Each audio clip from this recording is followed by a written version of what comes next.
आज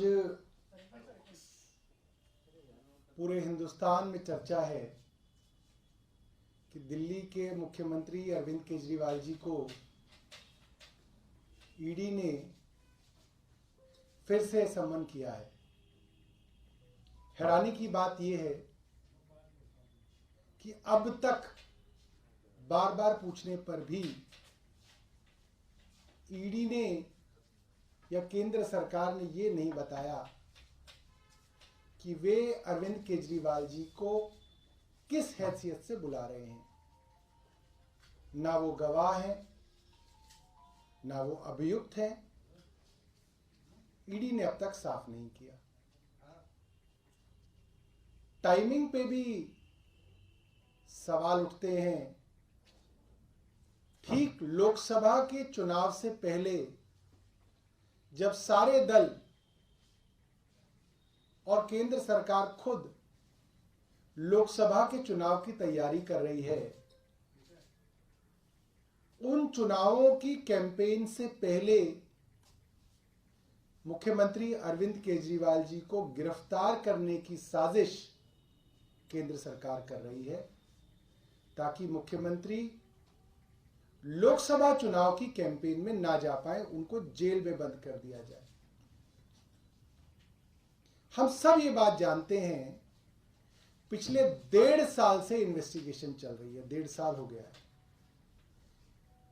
जब चार्जशीट दायर हो चुकी है, चार्जशीट के बाद इस स्टेज पे अरविंद केजरीवाल जी को क्यों बुलाया जा रहा है? आपकी इन्वेस्टिगेशन तो 1.5 साल से चल रही है, आपको 1.5 साल बाद याद आया? इन सवालों के जवाब केंद्र सरकार को और ईडी को देने चाहिए।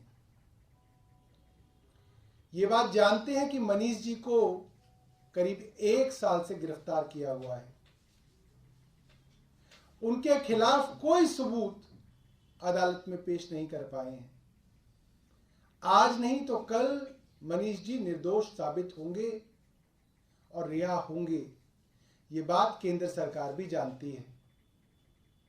इसलिए सोचा जा रहा है कि किसी तरीके से अरविंद केजरीवाल जी को भी इस मुकदमे में गिरफ्तार कर लिया जाए। हम सब ये चीज देख रहे हैं कि देश के अंदर जितने भी अपोजिशन पार्टी के लीडर्स हैं, उनको किसी ना किसी मामले के अंदर ईडी द्वारा गिरफ्तार करने की कोशिशें हो रही हैं। और आए दिन भारतीय जनता पार्टी के नेताओं के खिलाफ बड़े बड़े मामले हमारे सामने आते हैं, मगर उनके अंदर कोई ईडी, कोई सीबीआई कोई पूछताछ नहीं कर रही, कोई गिरफ्तारी नहीं कर रही।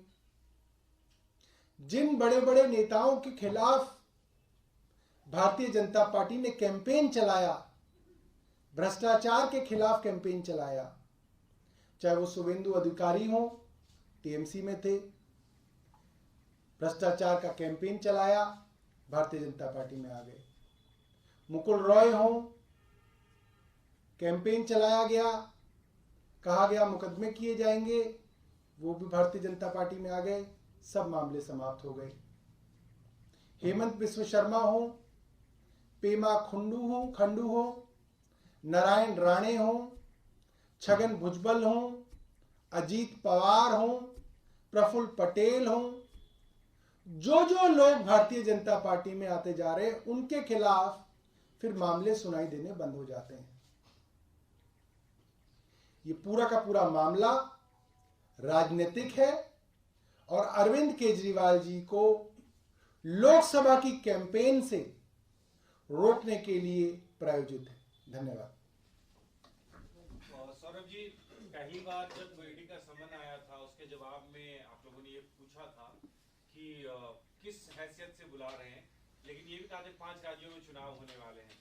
अब फिर ये कहा जा रहा है कि लोकसभा के चुनाव होने वाले। तो ऐसे तो देश में चुनाव होते ही रहते हैं। नहीं, लोकसभा के बाद कोई चुनाव नहीं है, कोई विधानसभा का चुनाव नहीं है। कहाँ है? हरियाणा का चुनाव तो देर है, वो तो देर में, तो बहुत देर में। तो लोकसभा चुनाव के बाद अरविंद केजरीवाल जाएंगे, ईडी के समन का जवाब मतलब जाएंगे। अभी मैंने आपको बताया कि ईडी ने अब तक नहीं बताया कि उनको वो किस हैसियत से बुला रहे हैं, गवाह की हैसियत से बुला रहे हैं, एक्यूज की हैसियत से बुला रहे हैं, ऐसे ही बुला रहे हैं, ये ईडी बताए। कानूनी किस तरह की आपको राय मिली है, क्योंकि एक सीमा तक की आप नोटिस के ऊपर ना आ जाए तो क्या कब तक स्किप किया जाएगा? कानून चल ही कहाँ रहा है, तो पूरी की पूरी राजनीति चल रही है, कानून से काम चल ही कहाँ रहा है। ऐसा कानून कहीं देखा है आपने कि जो आदमी एक्यूज हो, ईडी सीबीआई के मुकदमे चल रहे हों, वो आदमी भारतीय जनता पार्टी में आ जाए और फिर सारे मामले खत्म हो जाए? ये कानून में कहाँ लिखा है? मुझे तो इस देश का कानून ऐसा नहीं मालूम कि ऐसा था।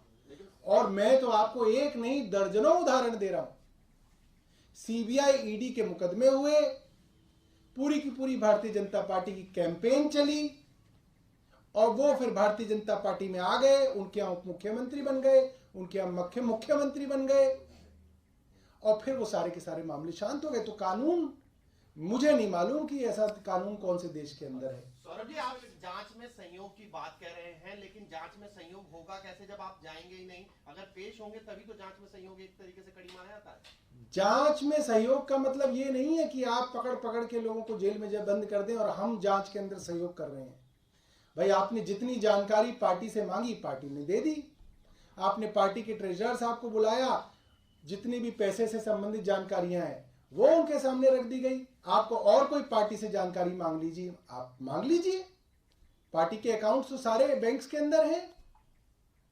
सारी जानकारी जो है ईडी इतने 1.5 साल से पूछताछ कर रही है, एक एक आदमी को बुला के उन्होंने पूछताछ कर लिया, पोस्टर लगाने वाले आदमी तक को पकड़ के उन्होंने पूछताछ कर ली, और कितनी जांच करेंगे?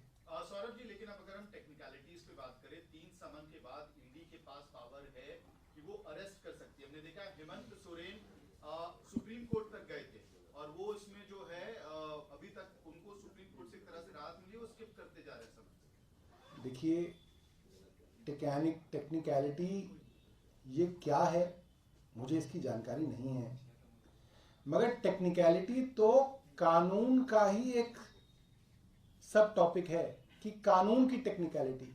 कानून चल कहाँ रहा है?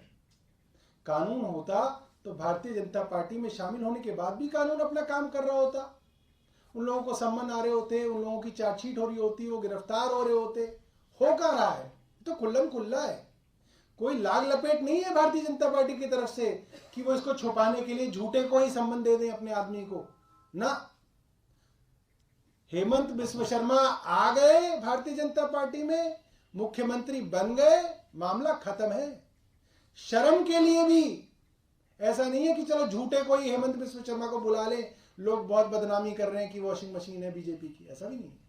सौरभ जी, एक तरफ झारखंड में ईडी का एक्शन चल रहा है, तो आपको क्या लगता है कि इंडिया ब्लॉक के जो लीडर है उनको टारगेट किया जा रहा है? अब अभी भी मुझे ये कहने की जरूरत है क्या?